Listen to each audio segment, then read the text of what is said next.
Friends,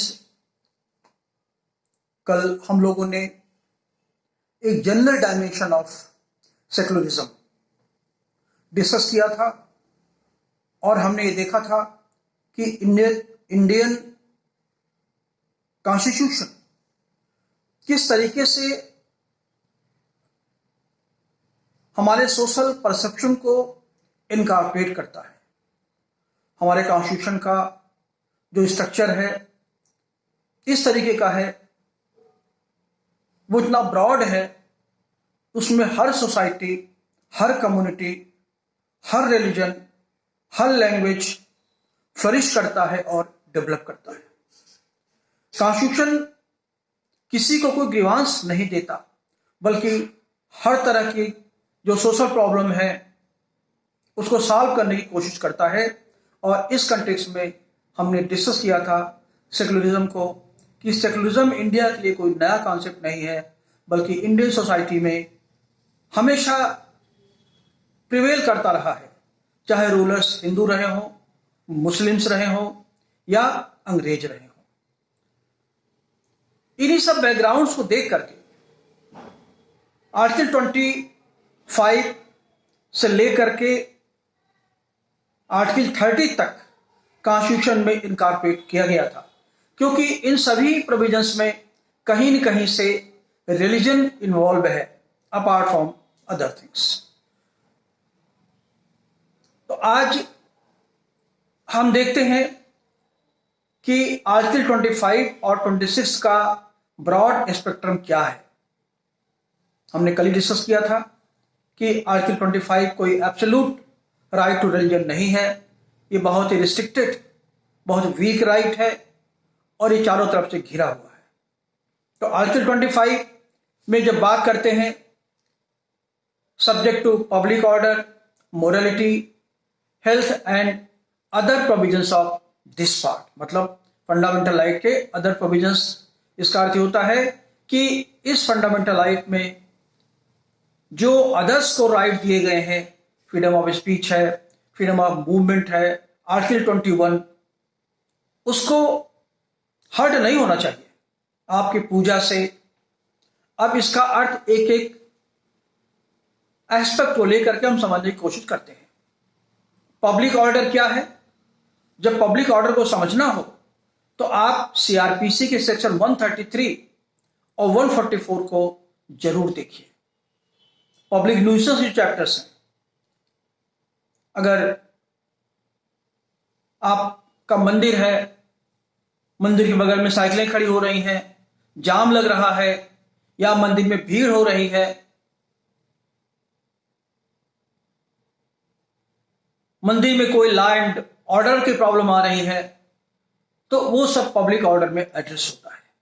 public orders का impact, public order के violation का इंपैक्ट चाहे इमीडिएट हो चाहे लॉन्ग टर्म में हो, हमेशा स्ट्रिक्ट कर सकती है स्टेट मींस गवर्नमेंट।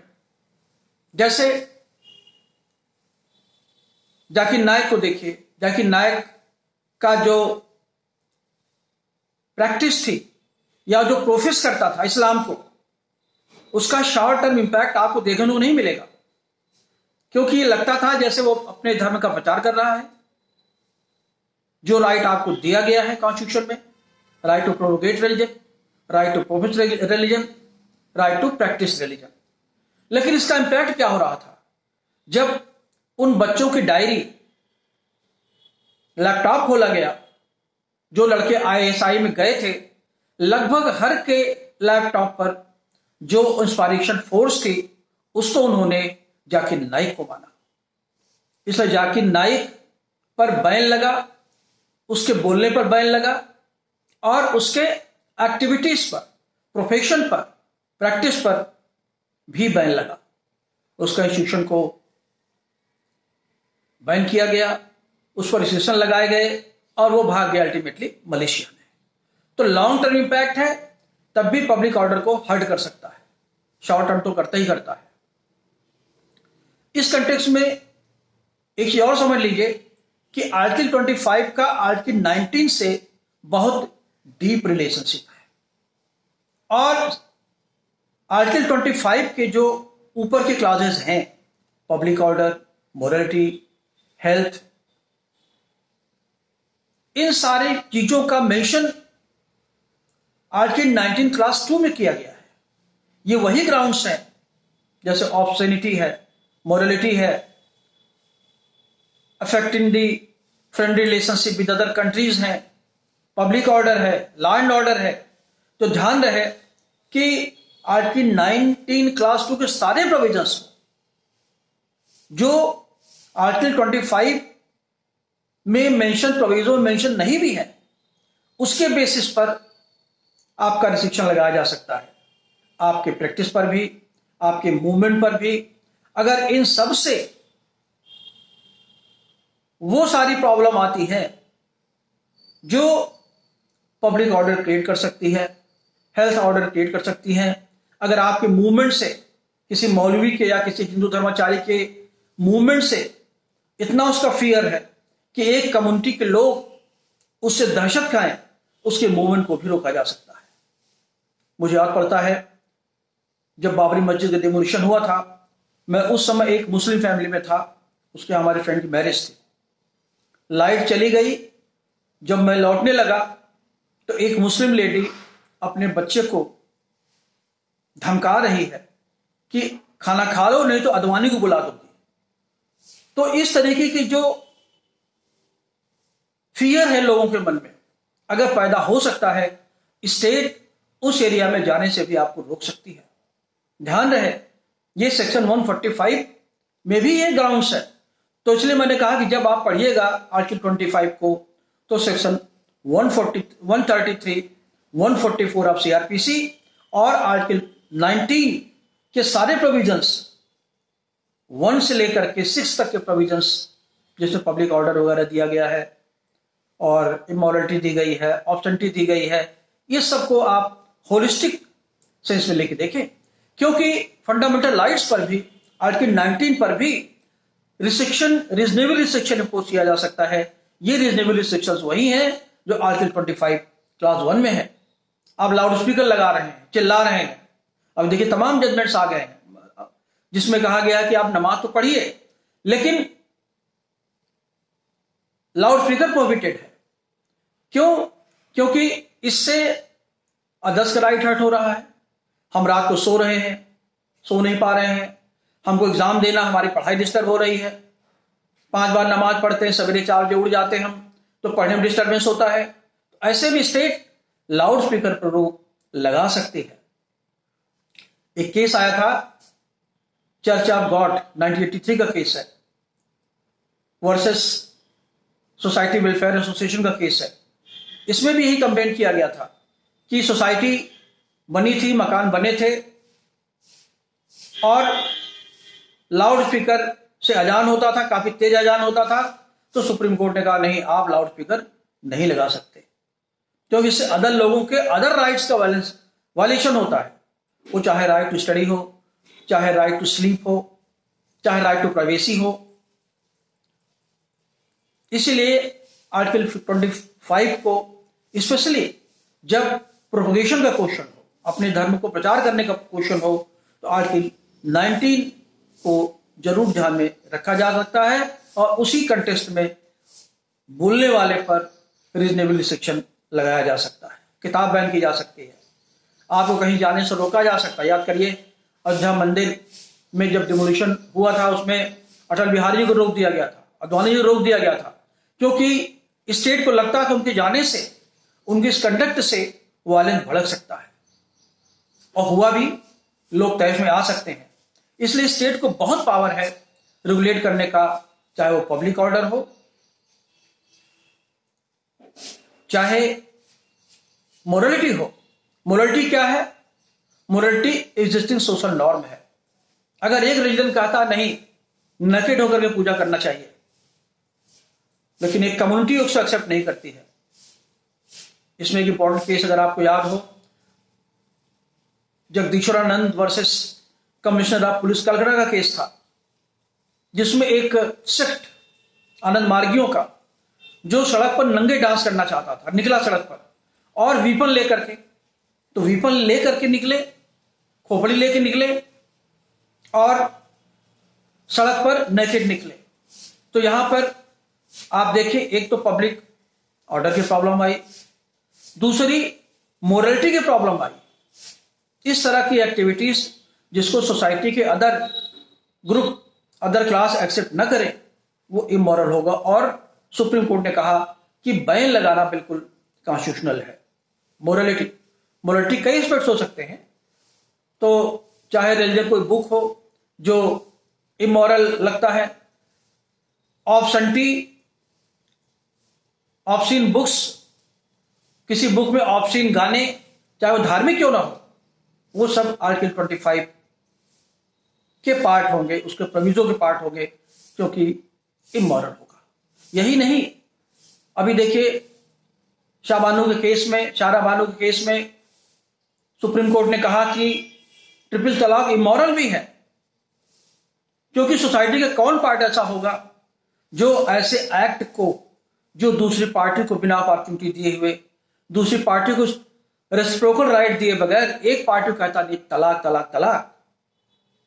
और यही नहीं, मुस्लिम लॉ के अदर जो प्रोविजंस हैं, वन साइडेड तलाक या हवाला या पॉलीगैमी, ये भी इमोरल आज नहीं तो कल डिक्लेयर होंगे, क्योंकि ये इनह्यूमन है, अनसोशल है और आज के मॉडर्न कंटेक्स्ट में सोसाइटी को मॉडर्नाइज करने में ये ऑब्स्ट्रक्शंस हैं।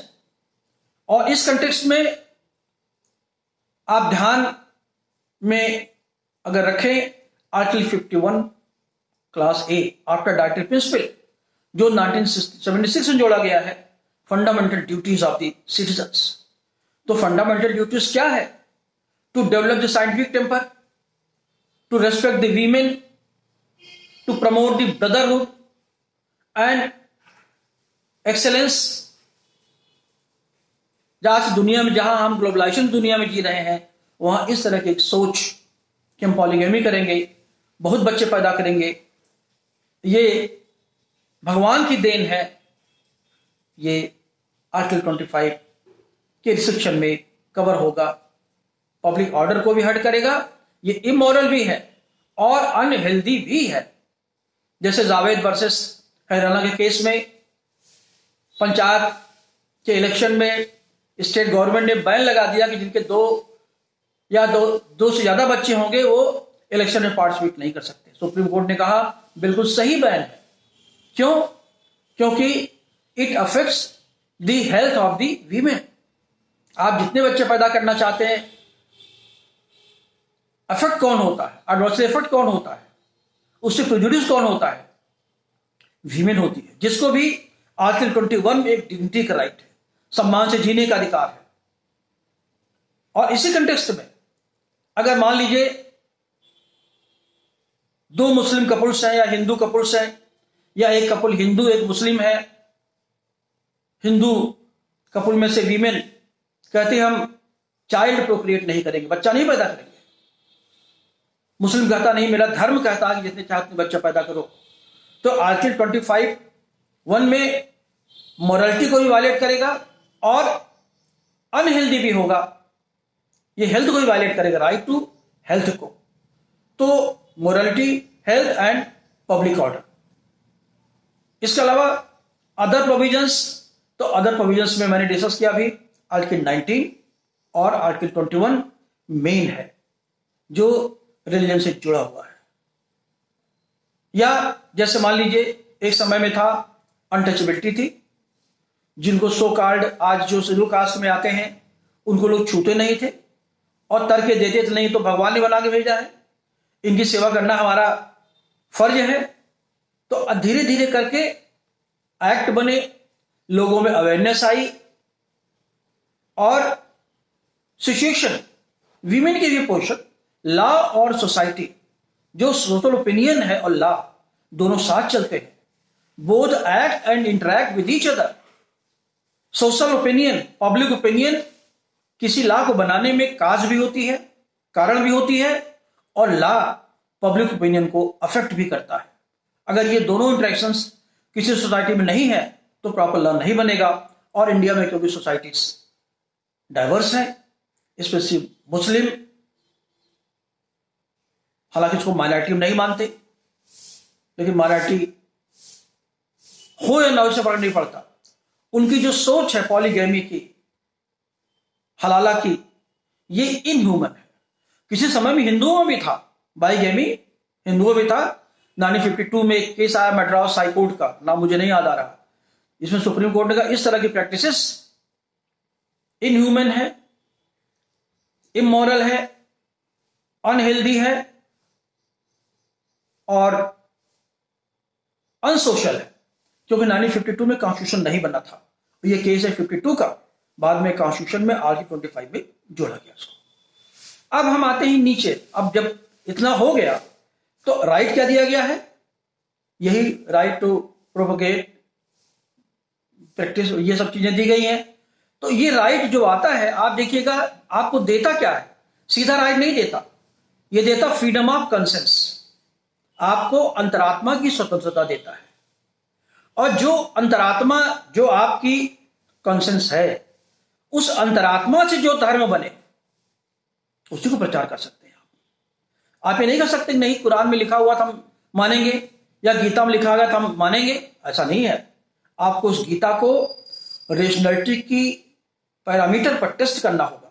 कोर्ट पूछेगा आपसे, आप कैसे कर सकते हैं कि द्रौपदी के अगर 5 हस्बैंड थे तो आज के टाइम में आपको 5 हस्बैंड चाहिए, या पॉलीगैमी अगर पुराने जमाने में अरब में प्रिवेल करती थी तो वही रीजन आज भी हैं जो समय में थे, क्योंकि आज आप सोसाइटी में अकेले नहीं हैं, आपके साथ एक ऐसी सोसाइटी भी है या सोसाइटीज भी हैं जो अलग सोचते हैं। और आज की सोसाइटी न हिंदू सोसाइटी है न मुस्लिम सोसाइटी है, बल्कि सिविल सोसाइटी है।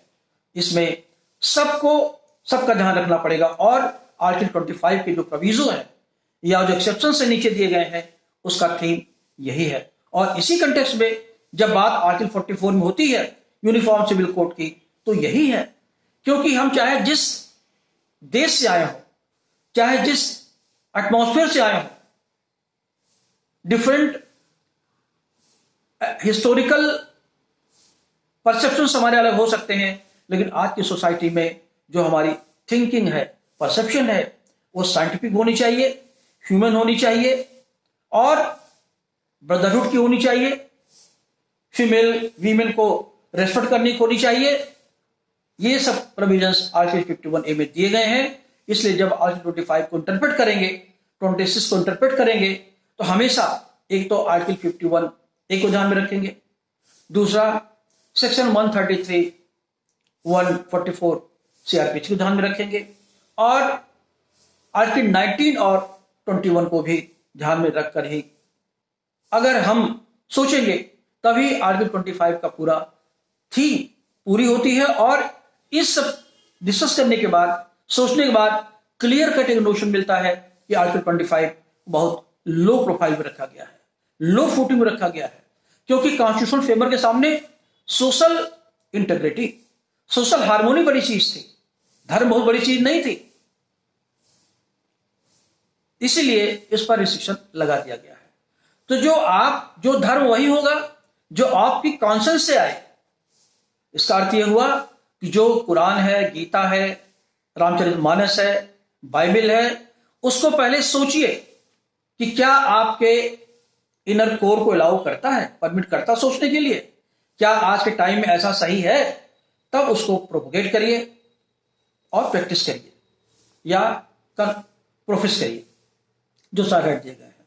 तो right to conscience, freedom of conscience, उस फ्रीडम से जो धर्म निकला वही धर्म होगा। अगर आप कहें कि मेरी अंतरात्मा ये कहती है, मेरी अंतरात्मा कहती है कि 500 लोगों को मर्डर कर दो, तो कोर्ट पूछेगी कि आपकी अंतरात्मा क्यों ऐसा कहती है। तो ये जुडिशियल रिव्यू का मैटर होगा, बड़ा इंपॉर्टेंट जो वर्ड यूज किया कंसेंस का, ये कोर्ट मैटर जा सकता है। अगर आप कहेंगे नहीं हमारा कुरान बहुत अच्छा है, हमारी बाइबल बहुत अच्छी है, तो एक एक्सटेंट तक आप इसको अपने पास रखें, अपने घर में रखें। सोसाइटी में इसे अनलीज नहीं कर सकते, क्योंकि इससे सोशल डिस्ट्रप्शन, सोशल वायलेंस का डेंजर ज्यादा होगा।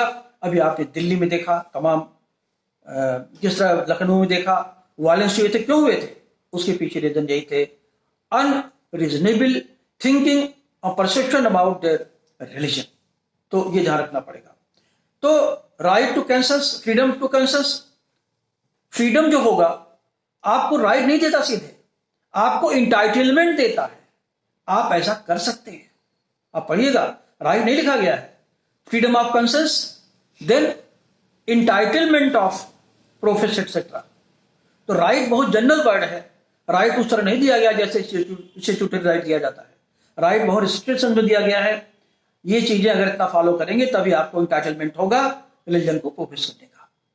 अब आर्टिकल 25 की जब हम डिस्कस करेंगे एक्सेप्शन पर, तो बहुत टेढ़ा नहीं है, आप जान रहे हैं। स्टेट को पावर है कि कोई एग्जिस्टिंग लॉ से किसी ऐसे एस्पेक्ट पर, रिलीजियस एस्पेक्ट पर, जो सेकुलर या फाइनेंशियल हो या दोनों हो। जैसे आप पुजारी हैं, दक्षिणा मांग रहे हैं, तो सरकार बैन लगा देगी दक्षिणा क्यों मांग रहे हैं आप। अगर आपको मंदिर पैसा दे रही है तो ये जगन्नाथ टेम्पल वर्सेस कुंडिया का केस है 1997 का, जहां पर सरकार ने एक एक्ट बनाया था 54 में, जिसमें कहा गया था कि जो चंदा आएगा एक कॉमन पूल में जाएगा और उससे पूरा डेवलपमेंट होगा। तो पुजारियों ने कहा भाई हमें क्या मिलेगा। कोर्ट ने कहा आपको इसमें से नहीं मिलेगा, क्योंकि उन्होंने कहा कि मैं धार्मिक पूजा कराता हूं। सरकार ने उनके लिए कुछ तनख्वाहें बांट रखी थी, फिक्स कर रखी थी। आप जानते हैं जगन्नाथ के टेम्पल राजा की प्रॉपर्टी हुआ करती थी पहले, तो एक्ट बना करके मैनेजमेंट को बदला। उन्होंने कहा कि मैनेजमेंट बोर्ड बनेगा जहां सारा पैसा इकट्ठा होगा, जिसकी अकाउंटिंग होगी, जिसका ऑडिट होगा, और जो पैसा एक्सपेंस होगा वो मैनेजमेंट को बताना पड़ेगा। जैसे पानी है, बिजली है, मंदिर का मेंटेनेंस है। तो पुजारी ने कहा मेरा हिस्सा क्या होगा। कोर्ट ने कहा कि कोई हिस्सा नहीं है, क्योंकि चंदा लेना, प्रसाद बांटना, माला, फूल चढ़ा के माला दे देना, it is not part of the religion. ये सब सेकुलर पार्ट है। अब इतना करने के बाद अब धर्म क्या है, तो सुप्रीम कोर्ट ने कहा धर्म टोटली इंडिविजुअल और स्पिरिचुअल अफेयर है। आप आंख बंद करके ईश्वर से जो मांगे या ईश्वर की आराधना में जाएं, वही धर्म है। तो धर्म बिना मंदिर के भी हो सकता है, बिना मस्जिद के हो सकता है। ये Hindu endowment charitable trust versus Lakshmindra का केस था 1963 का, बड़ा इंपॉर्टेंट केस है ये। इसमें सुप्रीम कोर्ट ने एक मेट्रोपॉलिटन वर्सेस माराथोमो का भी केस था 1995 में, जिसमें सुप्रीम कोर्ट डिफाइन किया कि धर्म के दो पार्ट हैं, एक इंटरनल पार्ट है, एक एक्सटर्नल पार्ट है। तो जो इंटरनल पार्ट है वही रिलीजन का पार्ट है। फूल, अगरबत्ती, नारियल, ये सब एक्सटर्नल पार्ट हैं, और स्टेट इन पर रिस्ट्रिक्शन लगा सकती है जो ग्राउंड मैंने आपको बताए हैं। हाँ, जो उसका इंटरनल पार्ट है, जैसे